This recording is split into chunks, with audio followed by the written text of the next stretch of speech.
Coming to you live chat. Update information on Friday, November 24th. This is the Global Labs, and I am TheChilliers. Arsha server. Arsha server with the new rules have been added. What? On this server, the information of everyone except party members is not displayed, so all adventurers displayed as strong adventurers and can battle freely without any burden. There is no need to activate the existing force battle mode, and guild members do not know each other's identities. Every adventurer you meet within the server becomes your enemy. In the Arsha server with the new rules, there is no need to consider who is the opponent in which or whatever guild that they are, and it will be a space where adventurers who want purely to enjoy PvP can participate without feeling the pressure of activating the forced battle mode. I hope so. The rules for the existing Arsha server will also remain the same, but please note that there may be some changes depending on the situation. So yeah, okay, I remember when they said this. Now you can also kill your friends.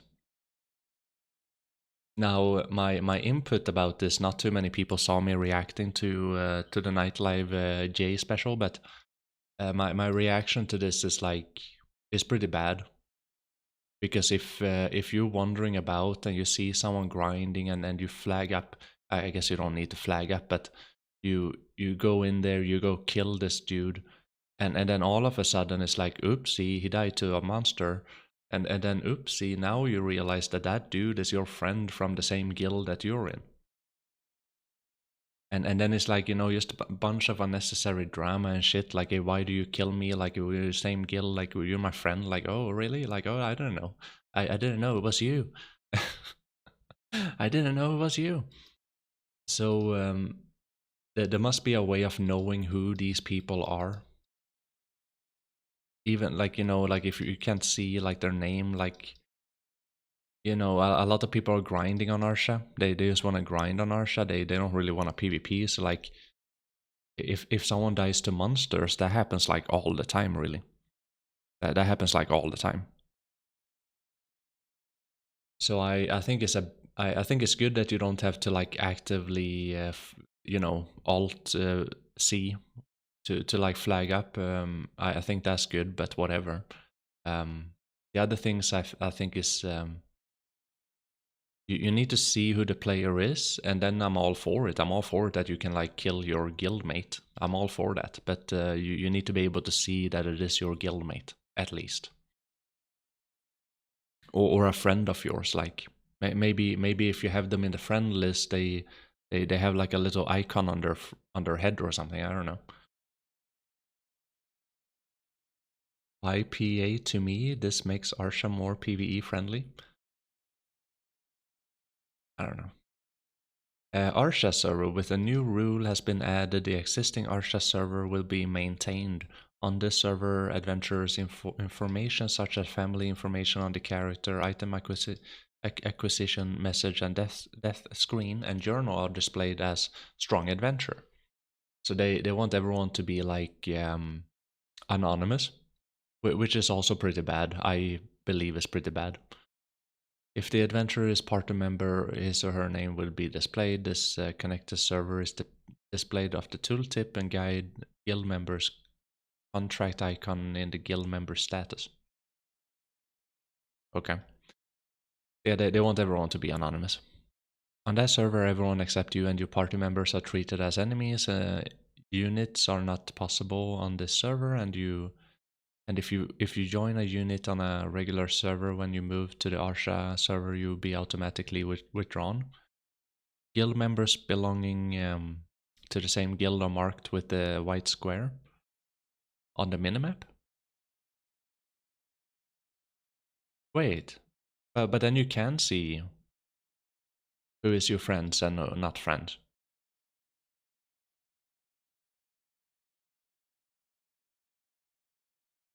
When you hover over the white square of adventure on the minimap, he or she will be displayed as a strong adventurer.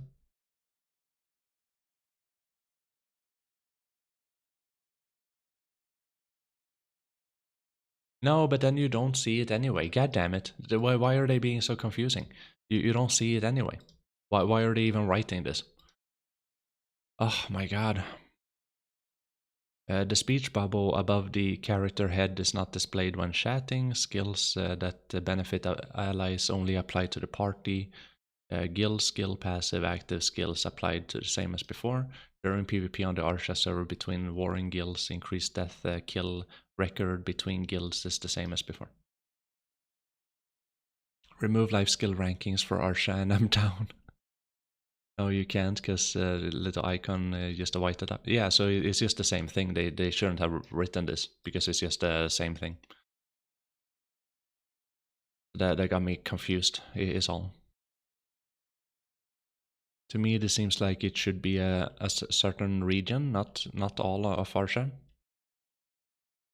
I don't think it's good to make it anonymous, and I think it can lead into more drama and shit, more diversity between friendships, and a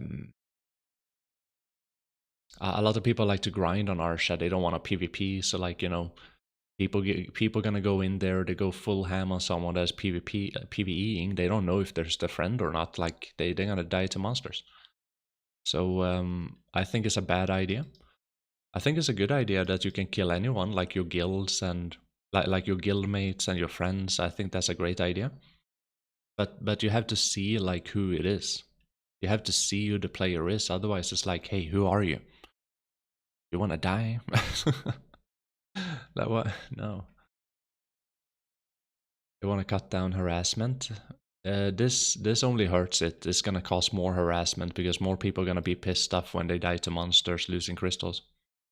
And it's their friend that did it, right? This is gonna only feed more drama and shit. If all I want them to do in this change here, it would be very good. Everything here is very good, except that you need to know if this guy is in your guild or not.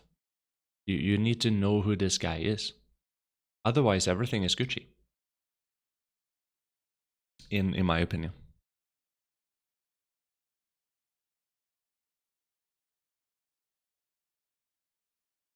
It does matter because if someone is your friend and they're out there grinding, like let's say like Trismo is out there grinding and I flag up and I go at it and I don't know it's Trismo, like I don't know if Trismo plays BDO anymore, but I flag up and I go straight in there and he dies to monster, he loses like a guarantee and I'm like, oh, that was Trismo, that was my friend.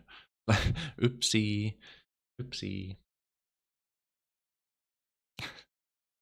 You ain't friends no. Yeah, we're not gonna be friends anymore after that.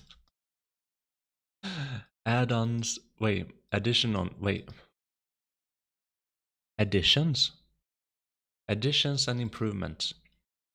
Today's patch changed the rules for speed reduction effect. Now in PvP situation, the speed reduction effect given to the opponent 1 does not overlap with skills, and 2, specialization effect overlap. That sounds very good. According from now on, the speed of reduction effect will only be applied to maximum of 60-50% for technology and 10% specialization. So I'm guessing 10% add-on and 50% skill, like the skill effect. That's just a guess. The speed reduction debuff had problems interrupting the flow of battle, so it was adjusted once before, but overlapping application was still excessive in some areas, and so it was readjusted. However, please note that these changes may not be applied immediately to the owner's official server. I think that this is very good because movement reduction ruins the game. It does, especially if it stacks. Especially. The rules for the speed reduction have been changed as follow. The speed reduction effect each character's skills cannot be applied in duplicate. The speed reduction of each specialization overlaps with the spread reduction effect of the character's skill. The higher the intensity of the effect, the higher the judge to be. If the intensity of the effect is the same, the effect was no... a longer duration is judged to be superior effect. Okay.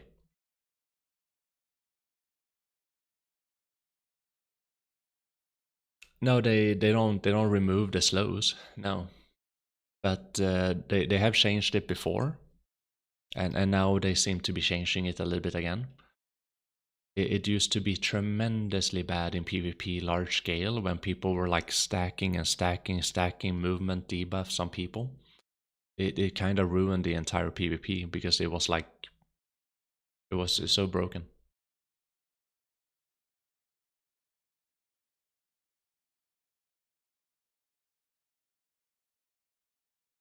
I mean, even if they slow people they're still pretty fast. But the whole stacking thing, that's the thing. That is the disaster. Sork. During the long adjustment process, the damage of the skills have been adjusted so the Sork can utilize various skills other than the Dead Man Destruction skill to increase hunting efficiency. Although the first PvE adjustment was made to adventurers on the global server along with the skill specialization reorganization, Sork Awakening is not recording hunting efficiency commensurate with the character difficulty. Accordingly, in today's update, the skill Destruction of the Dead readjusted to increase the damage. The amount of damage during the cooldown will remain the same as before, so it can be more effective when using the other skills rather than using Dead Man Destruction alone. In addition, wait, was that the only thing that they did? They just like threw down Dead Man Destruction for PvE. In addition, Sork Awakening is a class that does not maintain combos in PvE situation with only awakening skills even if Cartian's Nightmare is actively used.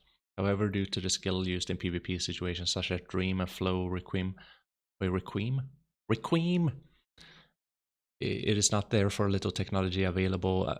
Accordingly, we wanted to reduce the frequency of using main weapon to or advanced skills by improving the combo and damage so that Flow Wicked Revenge could be included among skills.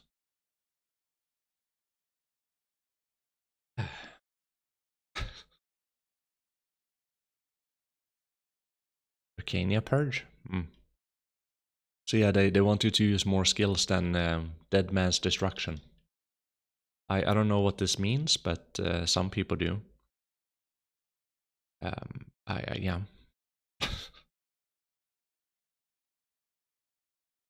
Wait, is the Sork broken now?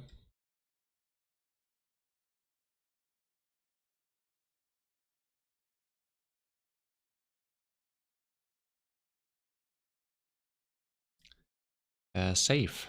What class is that? Is that a warrior? When the warrior uses Steel Storm, the first and second hit will cause inconvenience in operation. When they deleted and only third hit is activated, Succession warriors basically perform combos focused on the skills Raging Wind, Steel Bloom, but in this update they can frequently use the Steel Water Spout. It's the main focus. The cooldown time has been adjusted to allow for this. Okay, cool.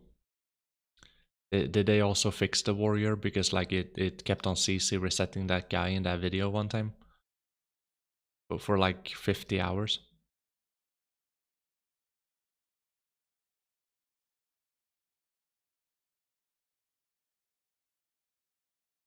Similar case to the Sork Awakening, the Awakening Warrior has been able to show sufficient damage in PvE situations since the last update. Through this update, the damage of the skills have been adjusted once more. Adjustment. Okay, so more buffs to the Awakening Warrior. Plume Blossom, I don't even know who that is.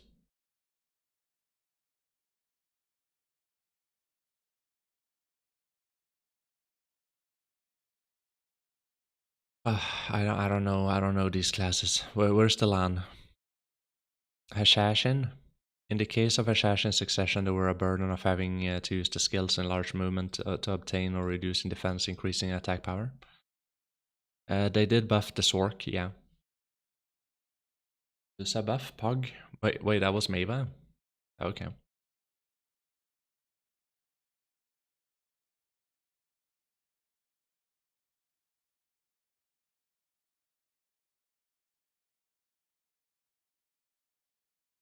More buffs to Hashashin Succession. More buffs to Hashashin Awakening. A lot of buffs.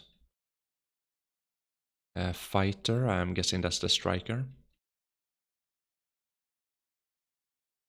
Yeah, some pretty big buffs right there. I can see that in the skill damage right there.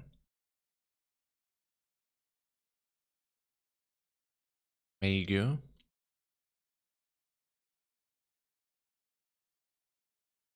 Meigu. Meigu. Some okayish, so 200%ers, 100%, 200%. Item. Oh no, what is this?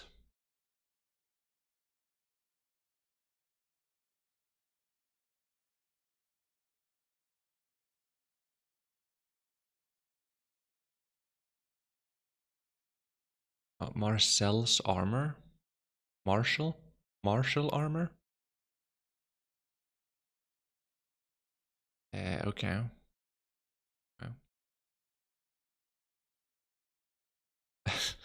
Hey, look away, chat. Is that the Marshall armor? No, that's a Logia. Man knows.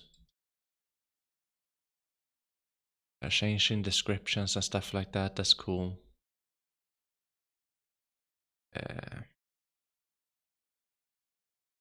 Black Shrine changes.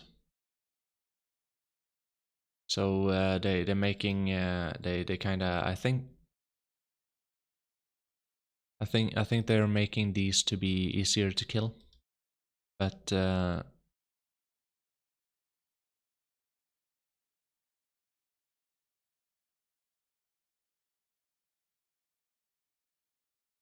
it's like if you, how do you even summarize this?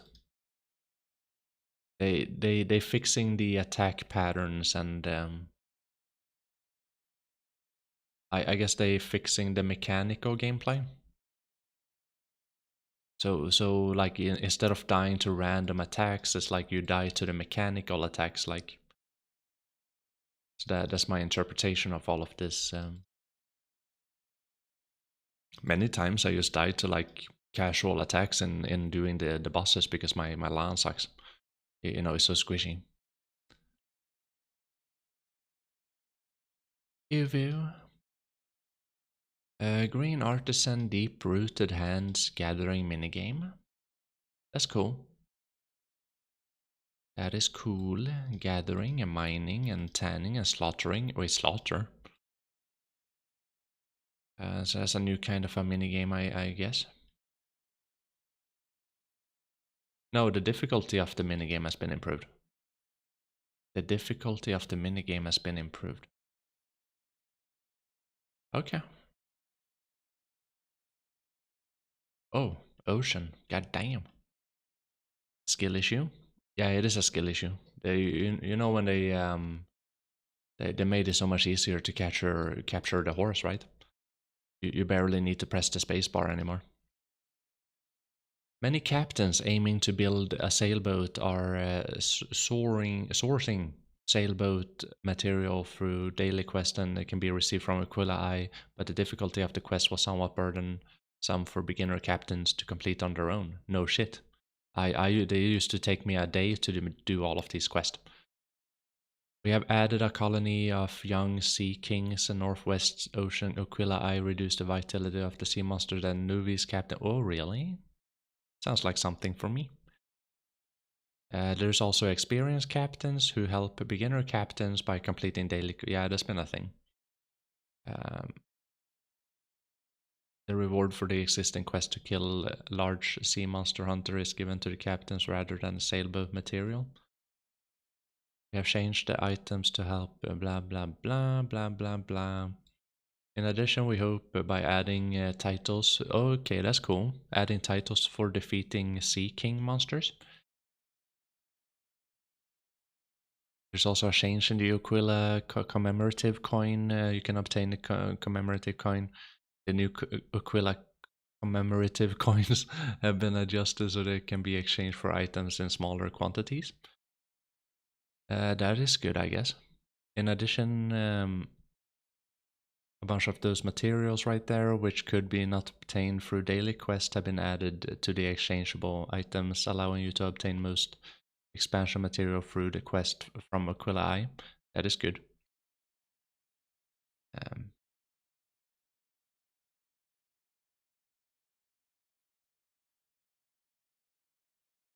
Yeah, so all of this is good. Like it allows for people like me, for example, to do ocean stuff without busting my nuts over doing a quest that takes me like 5 hours to complete because I have a sailboat instead of a frigate or whatever.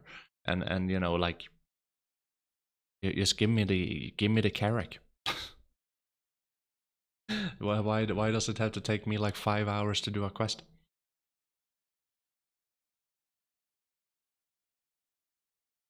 Just because I got a sailboat, you know.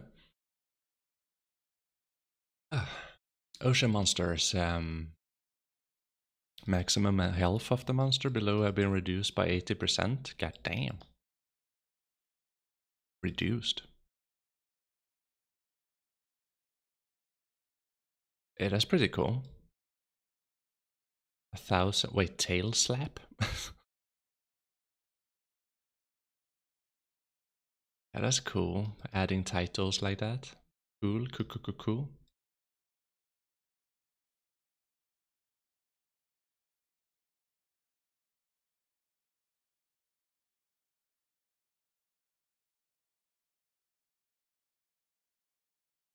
A colony of juvenile sea urchins have been added to the northwest ocean of they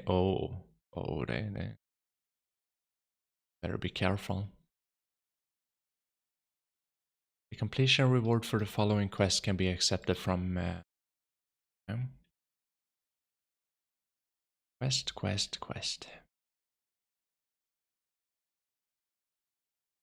More quest. More sea ocean quest.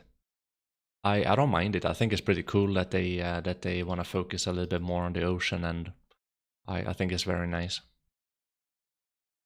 There is a lot of quest though. Maybe they should chill a little bit with the quest and like maybe add a little bit more content into the ocean stuff instead of like questing everything.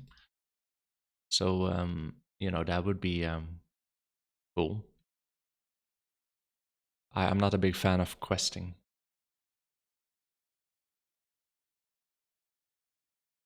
Sailor experience. Oh, Ulmoon Grand Prix. Are people doing this?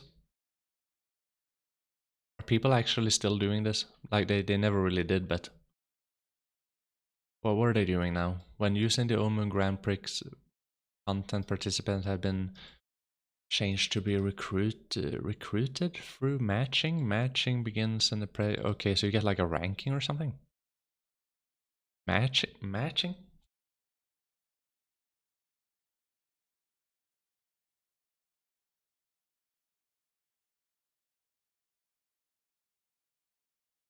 Yeah, we're going through Global Lab right now. So by the end of the stream, I'm gonna upload this on YouTube. Ulmoon Grand Prix improvement? I don't know. The speed gauge have changed not to drop to the previous level if the W is not pressed while running.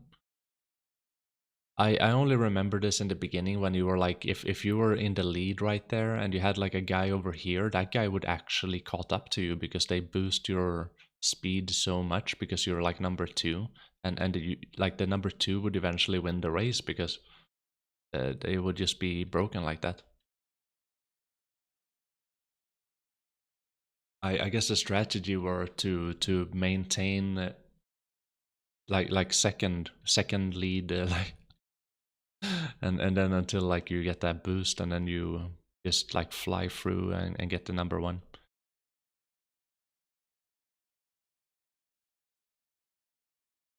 Monsters. A grave where thoughts sleep.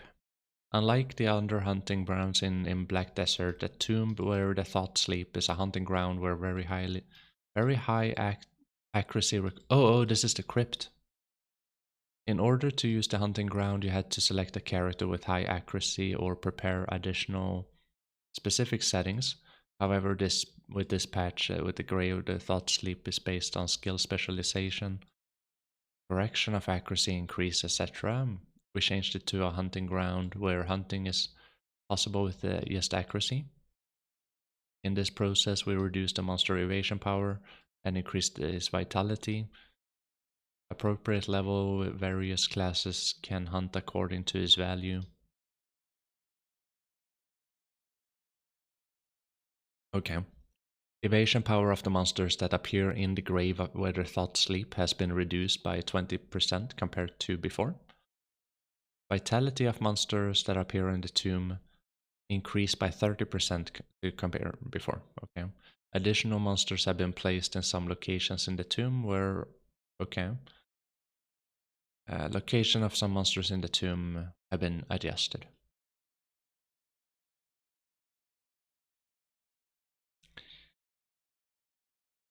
Yeah, so like we said before, they are taking the easy way out. So instead of actually fixing all of the classes and then rebalancing PvE, they just do it like this. So different classes shouldn't have different accuracy output. That is number one. They just shouldn't have that. But then they could do this either way. Like if everyone had like a basic like accuracy output, they could have done this either way, and that would probably be good. But I don't mind it that much that places like this have some are like a little bit more tankier monsters, some are a little bit more squishy monsters. Like that's okay in my opinion, as long as all classes have the same. What do you like? Like they have the same core stat, you know.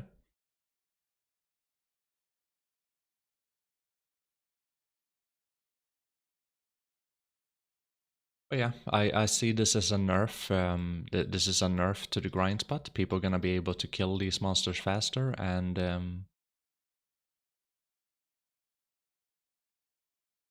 yeah, okay, all right.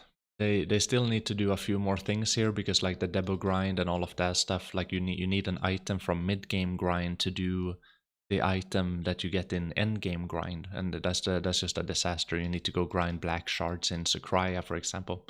It shouldn't be that way. Um,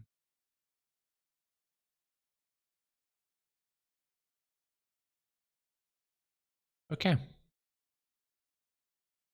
A vehicle while moving in the air while riding dream horse. Oh, the Pepega. In high terrain such Goat Ridge, moving from Serendia to Balance. Wait. Phenomenon when wings disappearing.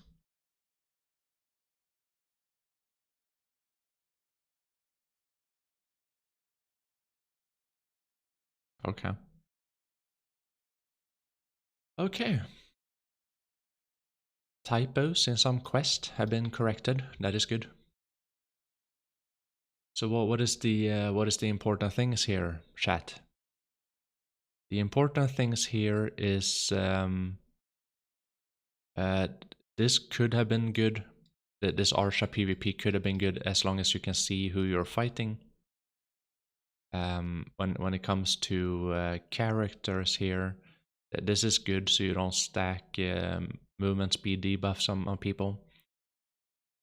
But when it comes to classes and the buffs and whatever, I mean, it's already beyond broken at this point. You just keep on going, I guess. Buff the succession line even more. So yeah, keep on buffing things. I don't know. Black Shrine, this is good. This is good. There's more things that they have to do, like take away the lag from playing certain bosses and stuff like that. Also being able to do it however many times you want to do it and get rewarded by doing that. That would be cool. This life scaling stuff is nice. Ocean stuff I like. Maybe a little bit too many quests with the ocean stuff, but that's good. Old Moon Grand Prix, no one gives a shit, to be honest. No one is doing this shit. And they should just like just delete it from the game. I'm still upset. I'm still upset about that one time I had the lead for like 10 minutes, and then one dude, he went from like, I don't know, he surpassed me just because he got a buff in movement speed because he was like second place. Like, what the fuck? Really? No, no, not good. See, I used to just delete all of this stuff. Monster, crypt, I mean, whatever. It's just better that they changed the classes than doing this lazy thing right there, but they kind of had to do that anyway because even if they took away, like, they put a baseline on accuracy for all of the classes, they would kind of have to do this anyway to. It's in the natural progression of devaluation in the game. So more and more people get the best in slot item eventually. That's like, you know, how it's always been, and usually how it's always going. So yeah, not really that many things, but cool.